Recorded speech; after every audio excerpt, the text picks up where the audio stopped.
Hello মহাজন সাহেব, কেমন আছেন? ভালো আছি। আচ্ছা, এই যে কপির পিস কত করে দিছেন? 5 টাকা। 5 টাকা পিস দিছেন? হ্যাঁ। তাহলে কয় পিসে না আছে? 3 পিস আছে, 3 পিসে 10 টাকায় দেওয়া যায় না? না না, 10 টাকা দেওয়া যায় না, কেন? আমার তো আনার দামই ওঠে নাই। তাই নাকি? হ্যাঁ। আবাদের না কিনার এটা? আবাদের। হ্যাঁ, আবাদের। আবাদের। হ্যাঁ।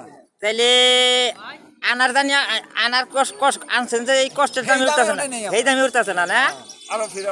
হ্যাঁ, দেখেন প্রিয় বিশ্বাসী, দেখেন এই এর আগে তরকারির দাম আগুন বরাবর ছিল। 70 টাকা 80 টাকা কেজি আলু ছিল, কপির পিস 50 টাকা ছিল। তখন এই তরকারি সরকার বিদেশ দিছে, গরিবের খাওয়ার খুবই কষ্ট ছিল তখন। এখন দেশের তরকারি দেশে থাকে, গরিবেরা মাছে গুছে দুধে ডিমে নাক ডুবায় খায়, তাই না? হ্যাঁ, হ্যাঁ তাই। আর গৃহস্থর কি এলো? আমও গেল, ছালাও গেল। চালাও গেল।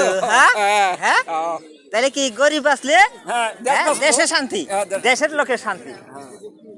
গরিব বাঁচলে দেশের লোক শান্তি। ঠিক আছে তো না? ঠিক আছে।